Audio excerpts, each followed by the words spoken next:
রাষ্ট্রকাঠামো সংস্কারে ৩১ দফা বাস্তবায়নই বিএনপির সাথে করা অন্যায়ের জবাব। বুধবার ৩১ দফা নিয়ে ৩ জেলার কর্মশালায় ভার্চুয়ালি যুক্ত হয়ে একথা বলেন বিএনপির ভারপ্রাপ্ত চেয়ারম্যান তারেক রহমান। শুধু এবারের নির্বাচন নয়, আগামী নির্বাচনের জন্য দলের নেতাকর্মীদের প্রস্তুতি নেওয়ার আহ্বান জানান তিনি। এদিকে নির্বাচনের রোডম্যাপ সুস্পষ্ট না করায় জনপ্রত্যাশা পূরণ হয়নি বলে মন্তব্য করেছেন বিএনপির স্থায়ী কমিটির সদস্য সালাউদ্দিন আহমেদ। তিনি মনে করেন, সরকার আন্তরিক হলে ৪ থেকে ৬ মাসের মধ্যেই নির্বাচন সম্ভব। অপরদিকে স্থায়ী কমিটির আরেক সদস্য ডাক্তার AZM জাহিদ হোসেন বলেন, ভোটের সময় নিয়ে প্রধান উপদেষ্টা ও তার প্রেস সচিব ভিন্ন ভিন্ন ব্যাখ্যা দিয়েছেন, যা বিভ্রান্তিকর। রাষ্ট্র কাঠামো মেরামতের ৩১ দফা ও জনসম্প্রীতি শীর্ষক ধারাবাহিক কর্মশালা করে আসছে বিএনপি। বিভাগীয় পর্যায়ের পর এখন চলছে জেলাভিত্তিক কর্মশালা।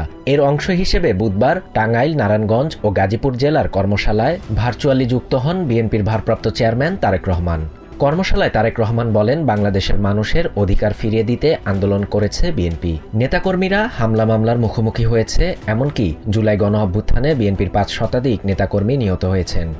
তারেক রহমান মনে করেন, নির্যাতনের জবাব প্রতিহিংসায় নয়, নিপীড়নের জবাব নিপীড়ন নয়।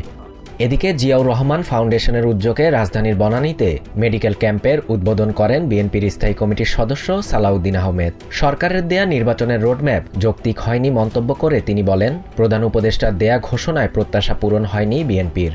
জাতীয় প্রেস ক্লাবে ১২ দলীয় জোট আয়োজিত প্রতিবাদ সমাবেশে দলের স্থায়ী কমিটির সদস্য ডাক্তার AZM জাহিদ হোসেন বলেন, ক্ষমতা আঁকড়ে ধরার কৌশল হিসেবে রাষ্ট্র সংস্কারের দোহাই দিয়ে কালক্ষেপণ মেনে নেওয়া হবে না। এদিকে রাজধানীতে আলাদা আয়োজনে বিএনপির সিনিয়র যুগ্ম মহাসচিব রুহুল কবির রিজভী বলেন, ভারত যতদিন বাংলাদেশের বিরুদ্ধে ষড়যন্ত্র করবে ততদিন অব্যাহত থাকবে রাজনৈতিক প্রতিবাদ। শাহরিয়ার শাফাত, TVN 24 নিউজ ডেস্ক।